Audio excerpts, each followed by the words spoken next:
Hey Gators and sports fans, get all your Gator talk, news, analysis, and opinions on the Pod Up with Matthews in the Morning podcast.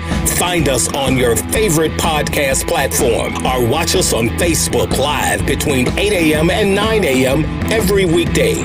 Pod Up, because we are Gator fans. So say it's great to be a Florida Gator. Good morning. Welcome. It's Friday, folks. We made it to Friday. It's a Friday edition of Pod Up with Matthews in the Morning from the Crime Prevention Security System Studios, large enough to serve you, small enough to care. We got a good show lined up. Got a lot of sports to talk. We got JC, and then we'll have Steve Russell from ESPN Gainesville, WRUF, breaking down the Gainesville Regional that kicks off this afternoon, as do all of them around the country. If you missed it last night in the NBA, the Celtics, I fell asleep after half. They get blown out in the third, but then they blow out the Warriors in the fourth. They go up 1-0. The Avalanche are up 2-0. I think the Lightning play game 2 tonight. And girls softball defeat Oregon State.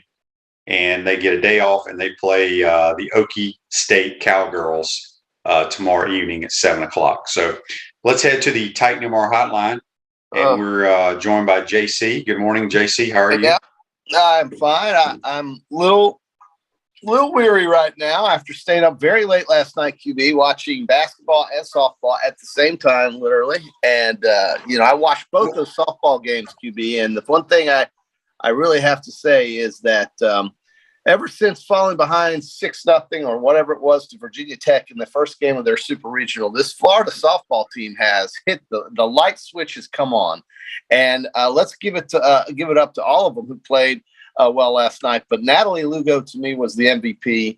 I thought Charlotte Eccles was the co-MVP.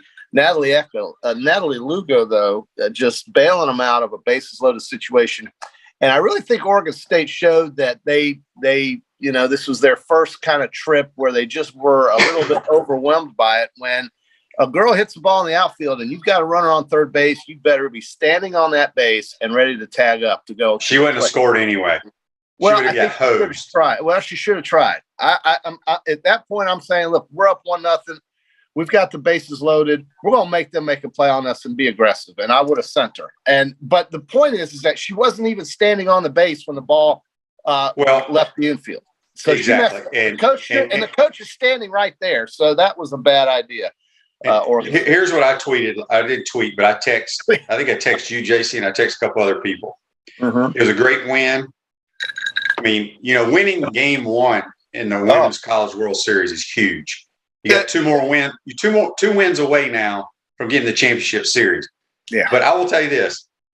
Dan says Oregon State's ace did not pitch. Nobody knows why she didn't play. Whatever. Yeah. Having said all that, yeah, I've watched a lot of softball in the last 15, 16 years.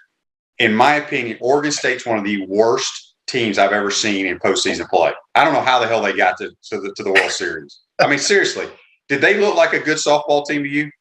Well, they didn't look like anything special for sure, but they had the bases loaded with a 1-0 lead. And they did, but some of that was kind of fluky hits that they got. But my point is, they didn't play. They looked like the Bad News Bears in the field. Well, as you said, little things. That's what Florida does so well. Yeah, and that's why they're one of the best coach teams in America. Is because if we had the bases loaded, our girl is going to be tagging up and just the little things like that. It just, I don't know. I just personally, it's a great win. I'm taking nothing away from it because I don't care if you're playing. I don't care if you are playing the Bad News Bears in game 1 of the World Series. You win it and you move on. But I thought Oregon State was a bad softball team. Yeah. Well, but let's tip our cap to Natalie Lugo. She's been outstanding. Her the way she changes speeds, the way she locates her pitches. Everybody talks about pitching. The fact is as a pitcher, it's not about how hard you throw. It's about where you can locate the ball and how often you can change speeds to get the batter to make a mistake. And that's what pitching is about. And Natalie Lugo is doing it as well as any pitcher I see. I don't care that she doesn't throw it 70 miles an hour. What matters is that she can create havoc for a batter because they are out of of sorts in the batter's box where she's changing speeds and locating those pitches. And so she got us out of that situation. And then Charlotte Eccles, a triple and a home run last night, and really a threat at the plate. Everybody did their part, and now you're going into a situation where you get a day off, great. But Oklahoma State is to me either the second or third best team up there, and I think it's going to be a great game on Saturday night. The pitcher they have, the lefty, is tremendous, and they can hit the ball too. So this game. What was the score of their game? I didn't see it. So they were down 2-1 in the bottom of the sixth. Really? And yes, they were. Arizona had them down 2-1, but they left a lot of runners on base, and then they went ahead in the bottom of the sixth with a 3-run dead center field jack that put them up 4-2. And the place went nuts, and that was the end of that. But their pitcher, the lefty they have, and I can't remember her name, but you'll know it on Saturday night, is really good. And so this is going to be a really tough game for Florida. But if they can get through this game on Saturday night, it could be very it's going to be hard for the Gators not to get to the finals in my mind, because it's going to be hard to beat that team twice in a row, which is what Arizona or Oklahoma State would have to do if Florida can win on Saturday night, because Arizona is going to beat Oregon State. And so I think in the losers bracket, that would go to Arizona. Arizona's a good team as well, but right now it's Florida and Oklahoma State on Saturday night. And the other side, you're going to have a pretty good matchup between Oklahoma and Texas, but Oklahoma showed us yesterday what they're all about with 13 runs. I mean, two grand slams. Tip your cap to Northwestern just for getting there. You know, Northern School plays in Evanston, Illinois. I don't know how they have a softball program in that climate, but they do, and they're in the College World Series, but they're going to be done soon. And I don't know. They're going to play whoever Texas beat yesterday. Escapes me right off. UCLA. So I would expect UCLA to win that. But Texas is showing us that they're a hot team right now. They have beaten Oklahoma once this year, so that could be interesting. But it's still Oklahoma's to lose, if you ask me. Yeah, I mean they're a machine. You know, back to the Florida playing Oklahoma State. Obviously, there's a lot of storylines there. Former Gator assistant Kenny Gajewski is their head coach. He's been out there 3 or 4 or 5 years now. Really done a good job. So, yeah, you win that game, though, boy, you are sitting in the driver's seat to get to the championship series. And, that's right. You know, once you get there, anything can happen. But as of right now, and I've said it all year long, I don't know how anybody can beat Oklahoma in a 2 out of 3. I just don't know how. They are so loaded. It is ridiculous. It is. Yeah, that coach is she's won. I don't know. They've won. She's only won 5 national titles. It seems like more, but it's been of recent history. The other thing I wanted to talk about, and we're going to move on to baseball a little bit later and some other sports, but it is amazing to me. JC, you've been to Oklahoma City as well. Just the environment and how they have added on to that stadium now. It is crazy. It's crazy. The place looks beautiful. I mean, 2 upper decks. They got rid of that ugly cement overhang behind home plate. I'm sure the press box and everything is much better for the media. The capacity has been raised to 12,000 fans. 12,000 fans for softball. So, and the outfield seats are there's not a bad seat in the place. So they put some money into it, and they love having it there. And I'm sure the Oklahoma Sooners love driving in there on their bus to get there. Oklahoma State, same thing. You just get on the bus, and then 60 miles later, you're in at the College World Series. So, yeah, it's a great event, man.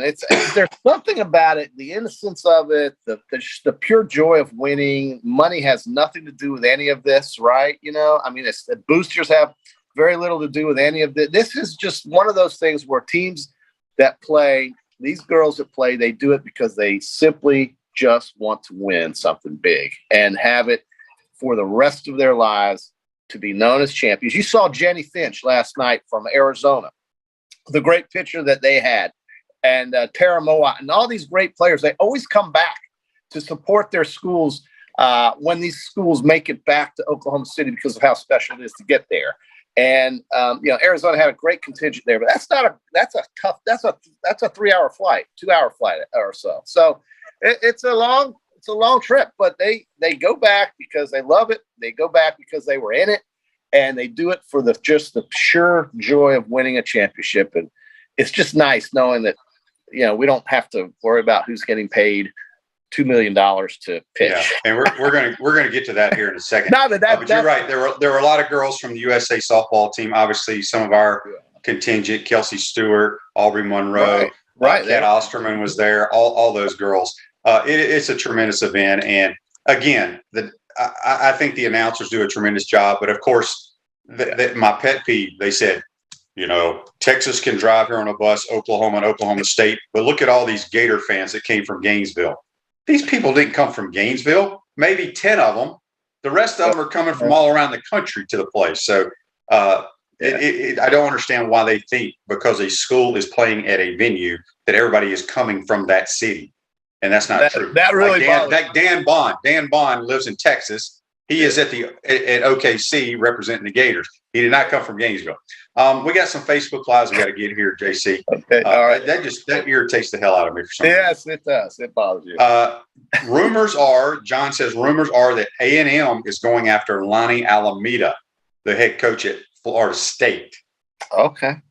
That's fine. Stay away from him. If all I'm saying is if I'm a coach looking for a softball, if Tim Walton's not at the very top of the list, because we know Patty Gasso isn't leaving anywhere without a big she's going to be at Oklahoma for the rest of her career.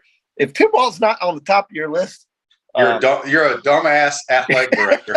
You just don't know your softball. Nat says if the Gators make it to the finals, that would be awesome in itself. No one thought they would get this far. It could happen. I mean, it's one of the best coaching jobs for sure. Natasha says to beat Oklahoma, I'm pretty sure the first 9 batters have to be abducted by aliens because if they were sick or missing limbs, I think they could still hit home runs. Yeah, 1 through 9 for them. It's crazy.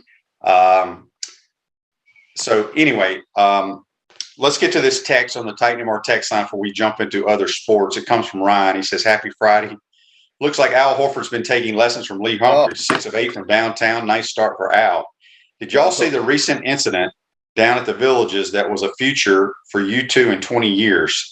A 77-year-old was arrested after punching his 84-year-old friend at De La Vista Golf Course over golf etiquette. The way y'all go over the Peachland Dental golf picks, I can only imagine you two on the links arguing over etiquette. But I see Shane giving JC the big brother treatment. Arm extended, hand planted on JC's forehead while JC swings away but can't reach. Enjoy all the action on the diamond this weekend. I did not hear about that. Golf etiquette. These guys have obviously been watching way too much TV. Golf etiquette. Well, hey, how about this? The two of us have 2 guys that we picked that are tied for first after the first round. And they're both named Cameron.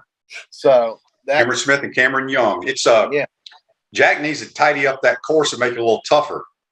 Yeah, let's grow some rough, Jack. I mean, he knows that. Now it's only -5, and I would think that maybe it get a little tougher. But man, if the greens are soft, if it's been raining up there, and they're able to just shoot at the pin, it does change the way the course is played. You can be a lot more aggressive. I don't know. I mean, I think it. I think there needs to be some higher rough and some faster greens. I mean, that's it's way too many people shot under par. Ruse Under State Farm Office is a team of dedicated insurance professionals ready to help life go right. My throat's tickling. The right insurance options for you and your family. Visit ogreinsurance.com. Give them a call, 352-240-1779. Speaking with JC on the Titan MR hotline. We're going to have Steve Russell's second portion of the program, talking baseball regional. Joseph has a question here, JC. I want you to answer this. Yep. He says, brought to you by Metal Law.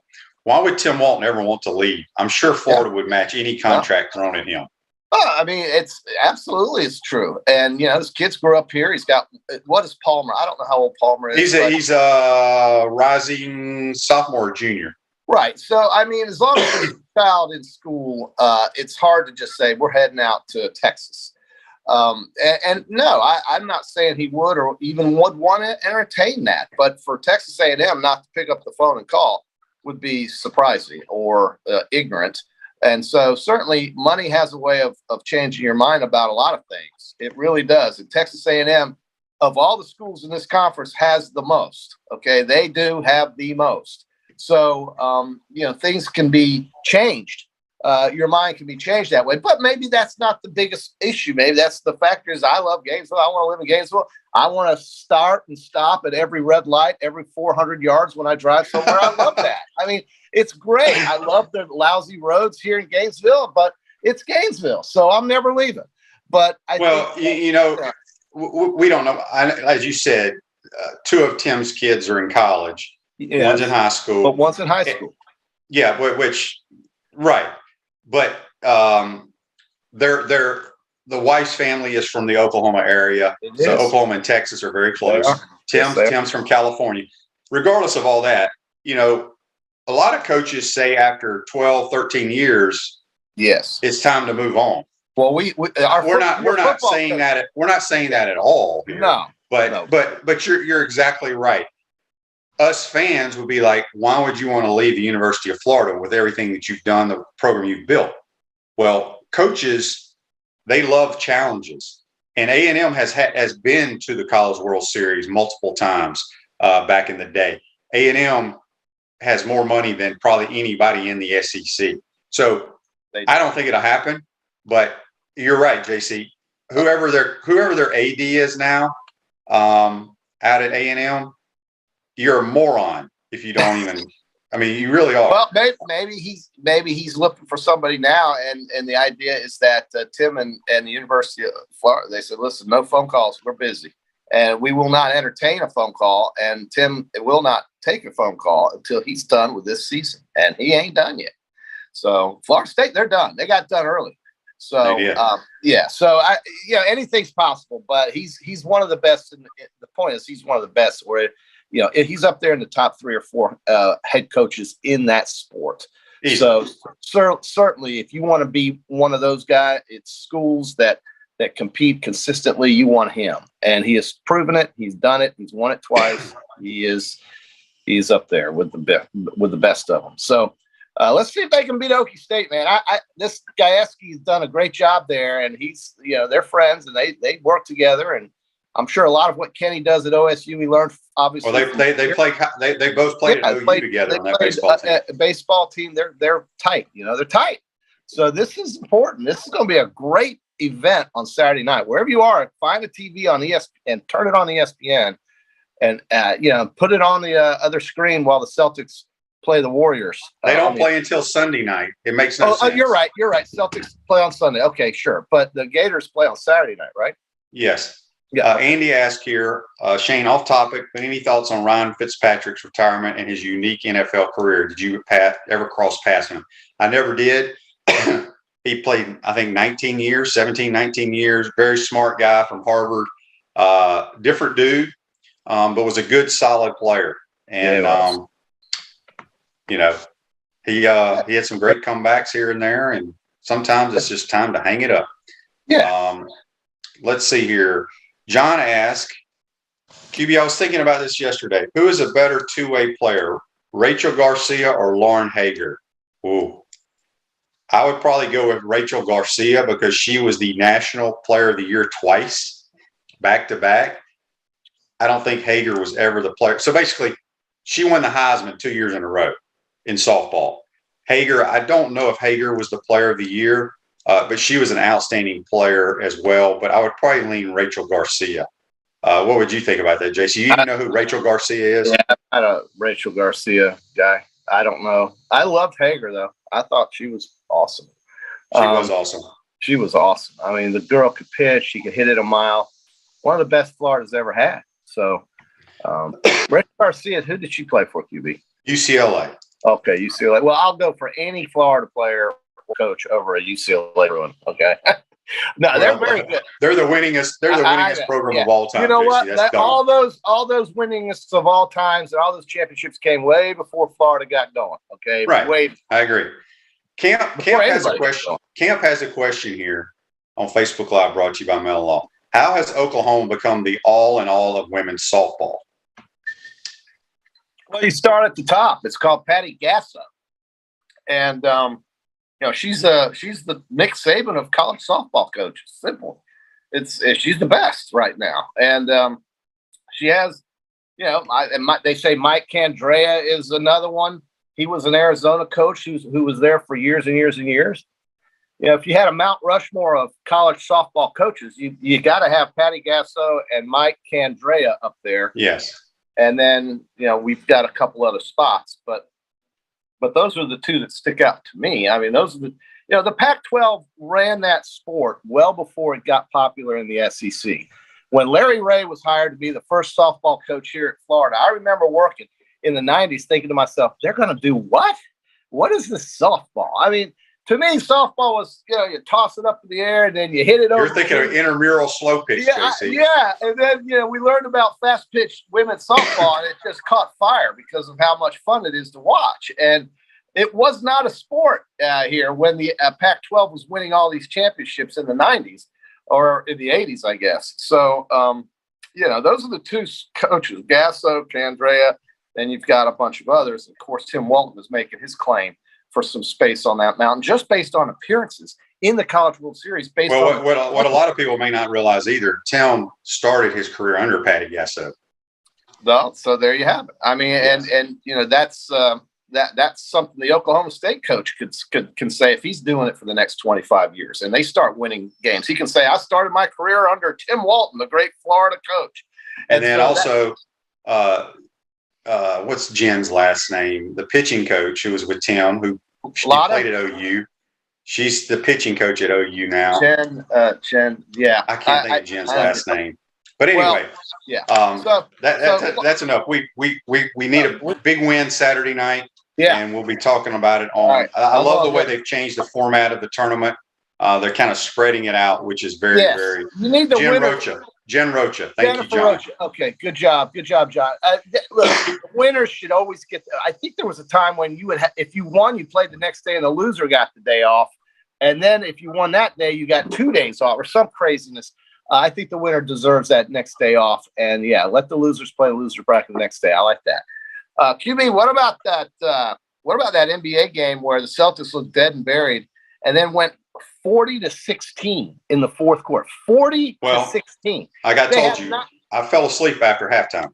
So they had 9 3-pointers in the fourth period. Golden State only made 7 shots in the fourth period. Boston had 9 threes in the fourth period.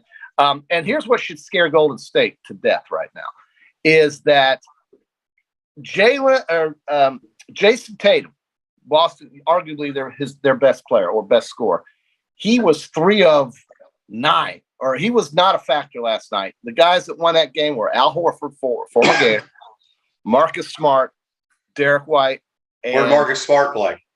Marcus Smart. Let me think about that for a second. I think I know. Illinois? No, same colors though. Kind of. Not really. Really? What is it? He's a Okie State Cowboy. Oh, okay, yeah. Smart, Horford, White, and Jaylen Brown just took that game over and wiped it, snatched it right out of Golden State's hands. And that's what should scare Golden State right now, is that Jason Tatum was not a factor. I got a text here on the Titan MR text line from Daryl. He says, good morning, guys. Didn't get to see the softball game last night. I was at my grandson's baseball tournament. I wonder if Daryl's one of those granddads that yells at the umps. Probably. Do y'all think the Gainesville Regional is the toughest in baseball? Yes. It's one of the toughest. I think you and I talked about that the other day. I'm going to get Steve Russell's thoughts on it, but I think the so-called expert said it's one of the top 3 toughest out there. Well, D1 Baseball, I'll repeat this from what I said Wednesday. D1 Baseball that covers, run by Kendall Rogers, has a staff, and that staff picked the Gainesville Regional as the most difficult. And 4 of the 7 who were polled picked Gainesville. Why? Because you've got a Liberty team that's already been here. You've got Oakland, that's a very good team. Oklahoma, who is pissed because they won their tournament. Right, and they wanted to host, and they didn't get that. So they come down here now to play in the heat, and they're number 2. And then, Central Michigan's won 40-something games. So the Chippewas are no joke either. And that's who Florida's going to play tomorrow or tonight. So, I mean, it's now they're all good regionals, but there are some that, to me, is going to be over quickly. I think the Tennessee Regional in Knoxville, that's not going to last very long, I think. Well, they're playing the worst team in the field, Alabama State. And that's the way it should go. They're the number one top seed. That's how it's going to go. I will say this. I saw the odds on winning the national championship in baseball. Tennessee is less than 2-1. Less than 2-1. The team I picked, my second pick to win it all is the Stanford Cardinal, and they're only 6-1. So these are low odds, and so that should tell you something. Florida goes in at I want to say 30-1. So Charlie asked, "What time is the baseball?" I want to say it's scheduled for 6 o'clock first pitch, but these regionals, weather, who knows? JC, before we let you go, I want to get your thoughts. I don't know if you saw the report or the stuff that came out of Ohio State with Ryan Day talking about how he needs to retain just his roster. He needs $13 million. Again, don't get me started on this damn stuff. But that is ridiculous. Well, it's going to change. Something will happen. These guys, last night, Mark Keenum, who is the chairman of the playoff committee and the president at Mississippi State University, basically told everybody in that committee room that by this time next year, not in 24, not in 25, but by this time next year, they need to have a playoff figured out and booked and ready to go. In other words, the point is get the wheels moving on improving this game, or else you're going to lose it in a lot of ways. You're not going to lose it entirely, but you're going to lose the essence of the game. This whole thing about let's raise $20 million so we can field a competitive roster is not sustainable. It's not sustainable. You cannot pay for that just with TV money. You cannot pay with that just with boosters. It is not sustainable. So once they get the kinks worked out, things will have to start becoming a little bit more structured in a way that doesn't amount to an arms race for dollars between 5 schools. You can't have it. It won't last. It's not sustainable. And they got to get started on the structure of the game, meaning the playoffs, how many teams and so forth, and work down from that. Because if you don't get something on paper, you're just going to have guys writing checks, and that's not what this is about. No, they got to do something quick. It's nonsense. I've been saying nonsense from day one. I do not agree with it. And they got to do something about it. So, all right, JC. Well, Tampa tonight, by the way, game 2 with the Rangers. You mentioned that. Tampa better wake up defensively because the Rangers have owned them this year. It could go 2-0, and this series will be done in 5 if they don't win tonight. That's the call. If they do win tonight, they could definitely stretch it to 6 or 7, but they have got to get better on the defensive end. So which Lightning sweater are you going to be wearing tonight? Well, there's only one I have, the blue one. Stamkos, number 91? Yeah, Stamkos is my guy. Yeah, he's the captain. But listen, he's an offensive player. They've got to figure out on the defensive end how to stop New York. New York has owned them this season. They're 4-0 against them. So if your team, one of your many teams loses this series, will we be seeing you with a New York Rangers hat on? Either that or I kind of like Colorado. I got to be honest. I've been to a Colorado game. They're cool. They're so good. God almighty. I mean, with a backup goalie, Edmonton didn't even score last night. They've got their number.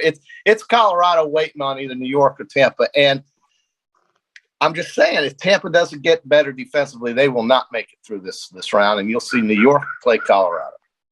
Yeah. Last thing, John says, Florida's getting the final visit for 5-star quarterback Jaden Rashada. Time for Coach Napier to earn his paycheck. I mean, you can only do so much. I guess we're going to have to offer him $3 or $4 million to come play here. Get out and here's what's crazy. He may never take a snap. Think about that. Well, I don't want to think about it. I just hope that something happens. I mean, let's pay this guy at a high school more than half of the starting quarterbacks in the professional league called the National Football League, and we don't even know if he can complete a forward pass. So, anyway, Rick is somewhere out west because he says it's like 5 o'clock in the morning, and he's listening to the program. So we appreciate that. Let's go ahead and we got to get to Steve Russell and talk baseball. All right. Talk about something that he knows a lot more than we do. JC, have a good weekend, and we'll talk to you soon. We'll see you Monday. Go Gators. Go Suns. That's JC joins us on the Titan More Hotline. Going to take a quick timeout. Come back. We'll be joined by Steve Russell talking Gator regionals here in Gainesville. Okay.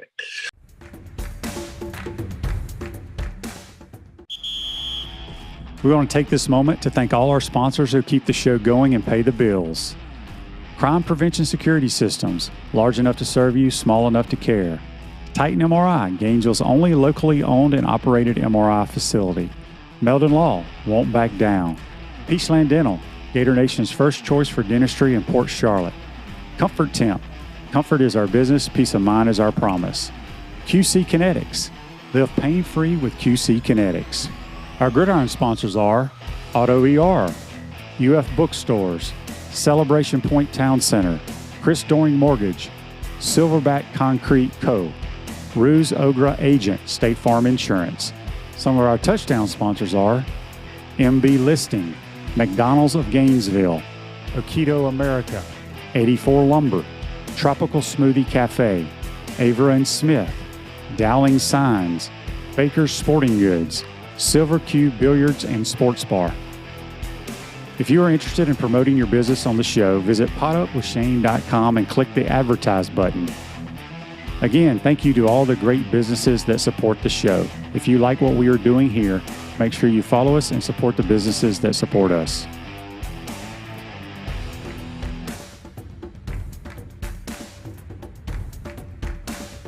Pro football legend Emmitt Smith understands your joint pain. It does not surprise me that there are a ton of people out there that's in pain. That's why Emmitt is such a proponent of QC Kinetics, offering real lasting joint pain relief with non-surgical, all-natural biologic treatments. Whether it's a joint pain, ankle pain, shoulder pain, neck pain, back pain, hip pain, any kind of pain, the body eventually will break down when it's under that much stress. That stress can cloud your judgment to the point that you'll just say yes to the scalpel or yes to another prescription of pain pills. But maybe it's time for a second opinion from QC Kinetics. The reason why I would recommend this is because the natural biologics that QC Kinetics is providing you gives your body a chance to naturally heal itself. Restorative, regenerative solutions are here. Get lasting relief and live your life. Call QC Kinetics, 352-400-4550. That's 352-400-4550. QC Kinetics, 352-400-4550.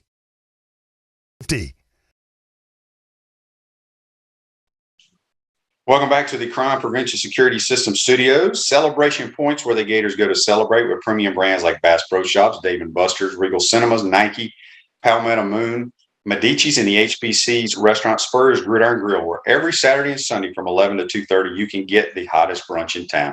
We'll see you at Celebration Point, where the Gators go to celebrate. And to go back to the Titan MR hotline, and we're joined by the Dean of Sports Talk in Gainesville, Steve Russell. Good morning, Coach Russell. How are you? Shaner, good to see you, man. Hope you're doing well. I'm doing great. Yes, sir. Well, Steve, I want to get you on because obviously, before we jump into baseball, JC and I just talked a lot about softball. I mean, it's really remarkable. I mean, you know Tim Walton very well, as I do. He's been here a long time. His teams just do the little things that win softball games. And I think this might be his best coaching job, regardless of the outcome. But I think it's his best coaching job he's done since he's been here. It's funny you said that. I said that on the air the other day. And, Tim's had a lot of good coaching jobs. But I think the reason it is the case this year is because they don't have the dominant pitcher in the circle that they've had in the past. He's had to sort of mix and match. And they don't hit a lot of home runs. In this day and age of, people hitting home runs, they don't. But what they do, they field great. His teams are always really good defensive teams, and they're hitting their stride now. They got Hannah Adams back, I think, with her out. They kind of disrupted them defensively. Her back on the lineup now. They're rolling, and they can beat you with a long ball, but they can beat you running the bases too. And Falby at the top of the order has been great. Oh yeah, her. I mean that top, the four at the top of the lineup are outstanding. So they play Okie State tomorrow night, and they win that one. They're sitting in the driver's seat. All right, let's switch gears to Gator baseball. Obviously, you'll be on the call with Cardozo this weekend.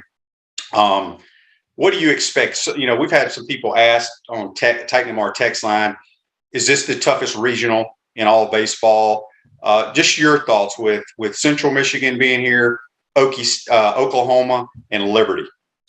If it isn't the toughest, Shane, it's close. I do think it's the toughest. LSU's is tough too because they had to go to Southern Miss, and that's a very underrated team. But this is a tough one because you've got teams here, the lower seeds, so to speak. They're not going to be scared. Central Michigan's been in regionals before. They've been in Starkville. Obviously, that's a tough place to play.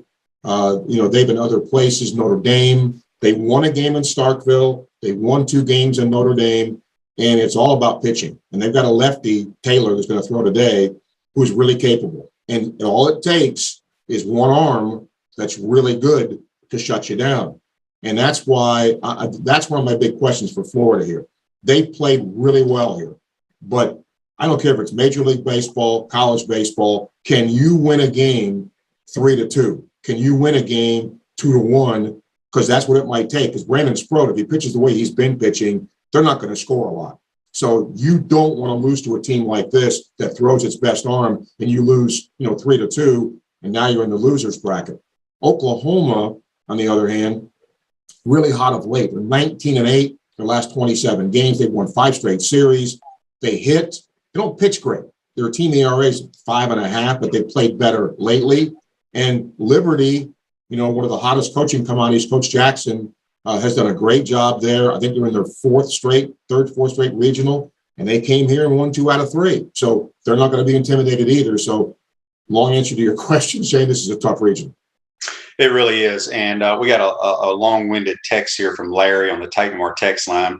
And he's basically asking, long story short, Steve, in all your years that you have been covering Gator baseball, have you seen anyone come out of nowhere how Wyatt Langford did this year?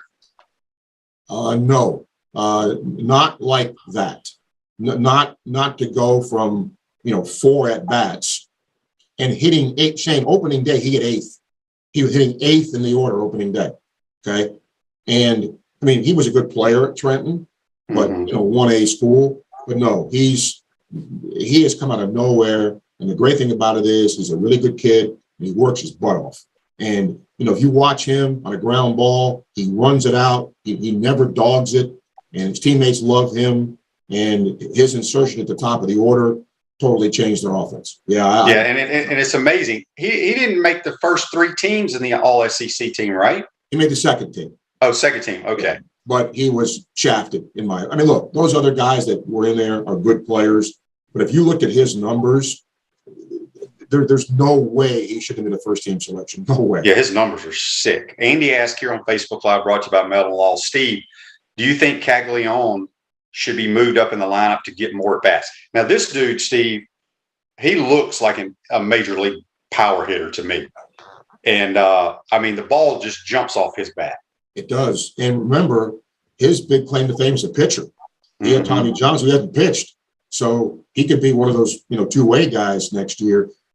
Sometimes, having coached baseball, you get a little superstitious. If a lineup works, you don't mess with it. You don't want to mess with the, with the continuity. But obviously, Sully has had to mess with it, for various reasons. I would leave him where he is. Thompson did not have a good SEC tournament at all. Struggled. But I still think he's a really good hitter. So I don't get off a winning horse. He tweaks it depending on if it's a lefty or a righty. Because sometimes hitters get very comfortable hitting in certain positions. I just leave well enough alone then. Speaking of the lineup, he flipped Judd Fabian to what, 5th at the SEC tournament? 3. Oh, he went to the 3 hole. Yeah. Okay. For some reason, I thought he moved him down. John has a question here on Facebook Live. Steve, do you see the pitch? Yes, I'm thinking of something else. Yes, go ahead. Steve, do you see the pitching rotation as Sproat, Neely, Pogue? Who is the 4th guy if we need him? Basically, I was going to ask you this.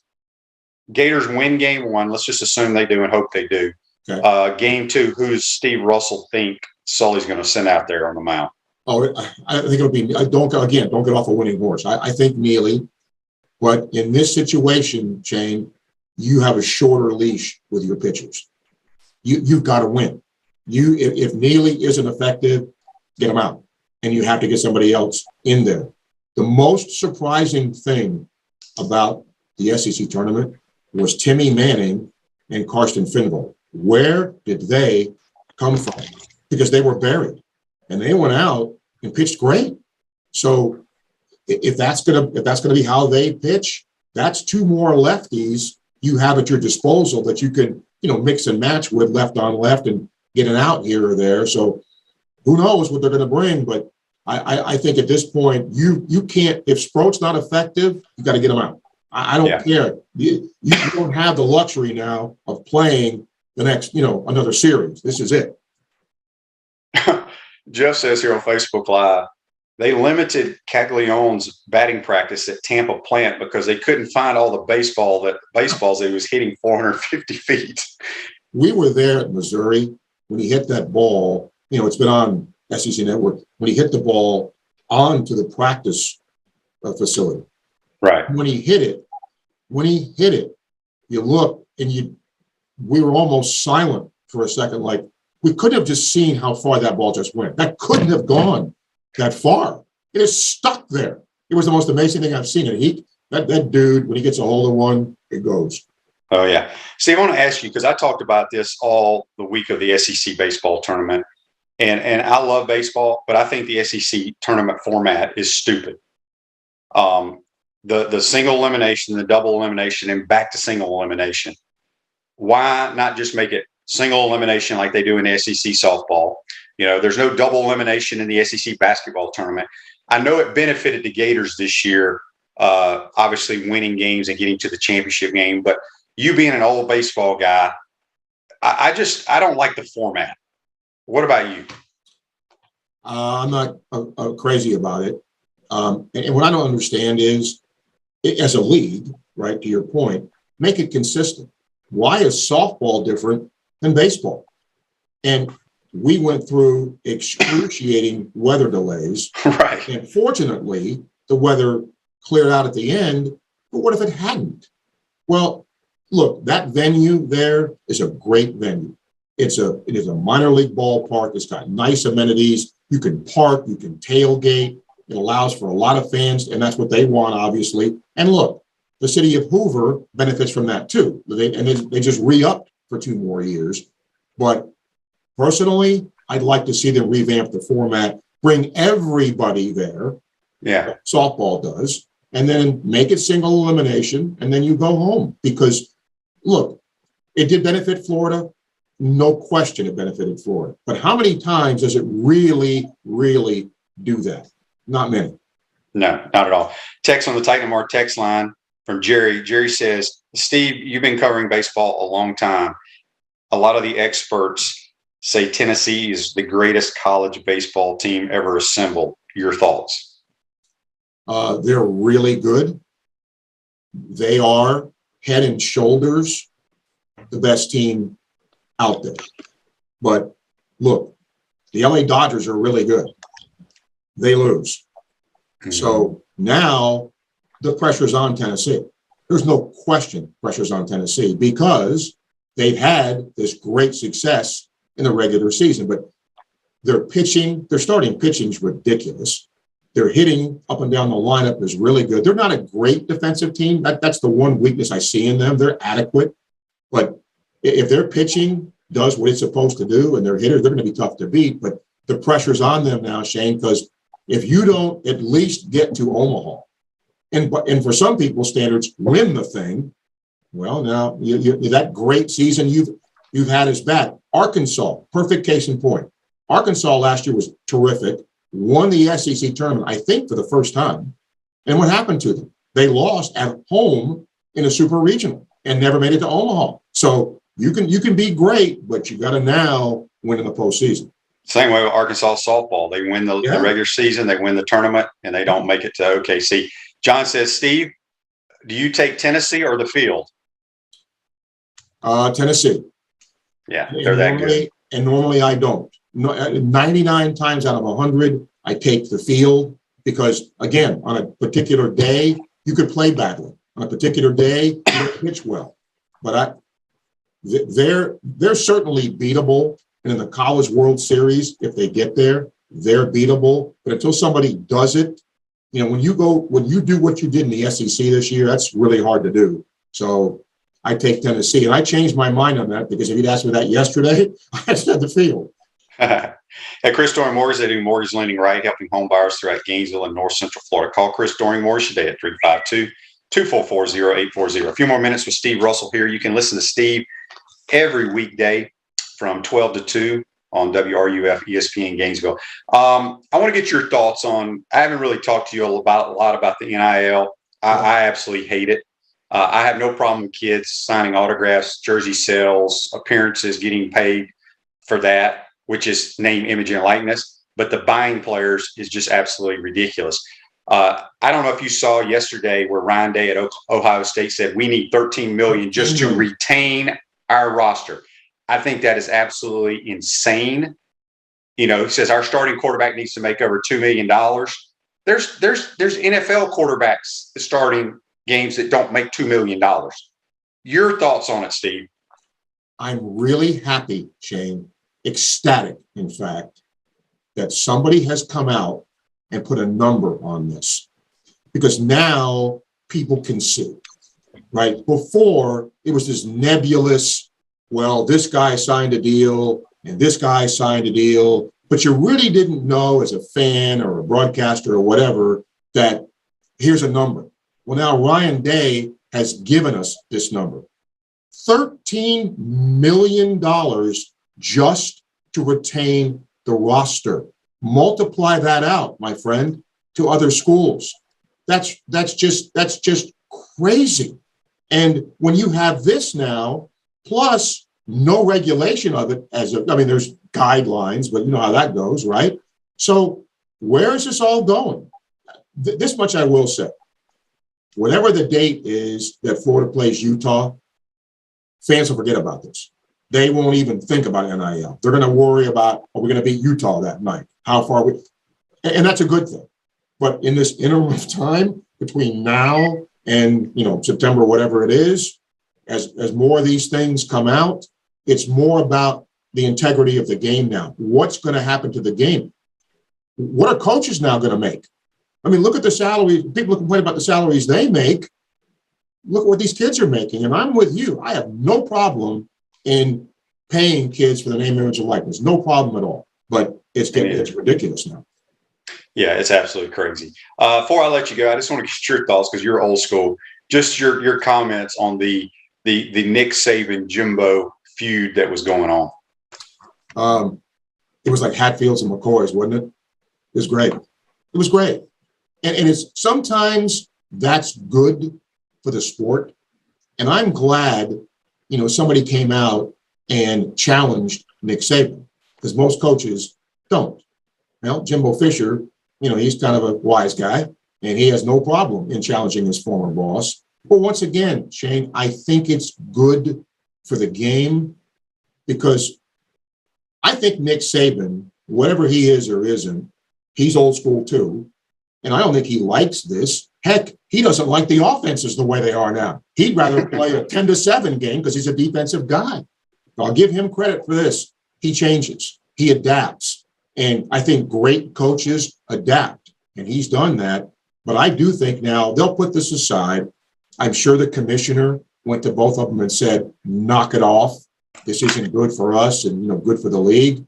And the other thing, speaking of the commissioner, I'm going to wager this with you, my friend. When it comes time for the college football playoff to finally make a decision on what they're going to do, 12 teams is what they're going to come up with. And here's why I think that.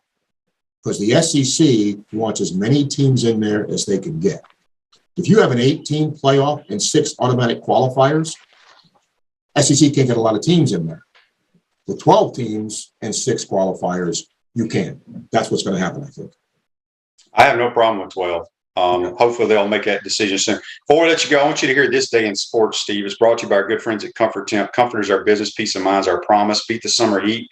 Schedule your air conditioners tune up today, keeping you chill and the Florida heat far away. Give Comfort Temp a call, 352-376-2366. In 1851, Steve, the first baseball uniform was worn when the New York Knickerbockers wear a uniform of straw hats, white shirts, and blue long trousers. Do you remember that? Vaguely, yeah. You know, I got to tell you this. In St. Petersburg, when I was playing, you know, you played softball, we played softball together. There was a team there that wore bow ties and shorts, and you had to be 70 years old to play on that team. And I thought to myself, I'm going to do that one day when I was in my 20s. Well, I'm damn near close to that now, so I'm not sure if I would have wore that jersey or not, but it's, boy, that's interesting. Straw hats. Yeah. All right. Last question here for you on Facebook Live, brought to you by Mellon Law. Andy says, Steve, love your interviews with the Gator athletes on your show. Do you get to select the athletes, or does Gator Collective provide you a list to choose from? They provide the athlete normally. Now, what I'll try to do is spread the sport out, because I think, you know, I learn things, okay? I'm not a big tennis guy. I'm not a big track guy. So when an athlete comes on, I want to be educated too. But most of the time they'll say, hey, your guest this week is so-and-so. But if it's going to be like 4 straight gymnasts, I'll just ask and say, hey, can I get, you know, somebody from another sport? But it's been fun for me. You know, I've gotten to know those kids, you know, just by doing the interviews with them. And I hope it gives fans a chance to get to know them beyond, you know, what they're doing as an athlete. And I think it's really good. Yeah. Steve, appreciate your time, my man. Have a great call with Cardozo. Hopefully no rain delays. What time is game 1 today? 2, I think. I think it's 2. I've never understood. I guess it's TV related, but it seems like we always have rain delays in Gainesville. Why they wouldn't start like game 1 at noon? Because you know at 4 or 5 o'clock in the afternoon we're going to have thunderstorms. Television. I guess TV sets the time, right? And think about Hoover. Okay, yeah. We knew it was going to rain. You could, you know, the weather. They started the game at 11 o'clock Eastern time at night. That's crazy. Yeah, crazy stuff. All right, we'll be tuning in, Steve and Cardozo on the Gator Radio Network. We appreciate your time, my man. Hey, Shannon. Thanks, bud. Yep, that's Steve Russell. You can listen to Steve every weekday, 12 to 2 on ESPN Gainesville, WRUF. Are you in the market to buy or sell your home? Doreen Wiebe, a realtor with Caldwell Banker M.M. Parrish, will provide you with a fast service. Call her today at 352-562-1411 to help your dreams come true. Hope you enjoyed today's program. I want to thank Steve Russell and JC for joining us on the Titan MRI hotline. We'll come back on Monday, recap. Hopefully the Gators can get out of this regional, and hopefully Gators softball will be moving on to the championship series. Have a great weekend, folks, and we'll see you on Monday. To thank all our sponsors who keep the show going and pay the bills. Crime Prevention Security Systems, large enough to serve you, small enough to care. Titan MRI, Gainesville's only locally owned and operated MRI facility. Mellon Law, won't back down. Peachland Dental, Gator Nation's first choice for dentistry in Port Charlotte. Comfort Temp, comfort is our business, peace of mind is our promise. QC Kinetics, live pain-free with QC Kinetics. Our Gridiron sponsors are Auto ER, UF Bookstores, Celebration Point Town Center, Chris Doring Mortgage, Silverback Concrete Co., Ruse Ogra Agent, State Farm Insurance. Some of our touchdown sponsors are Campus USA Credit Union, Adams Rib Company, Doreen Wiebe Realtor, Caldwell Banker M.M. Parrish, Gator Dominoes, Celebrate Primary Care, Gator Bait Media, Ironwood Golf Course, Style Cuts, Big Mills Cheesesteaks. If you are interested in promoting your business on the show, visit potupwithshane.com and click the advertise button. Again, thank you to all the great businesses that support the show. If you like what we are doing here, make sure you follow us and support the businesses that support us.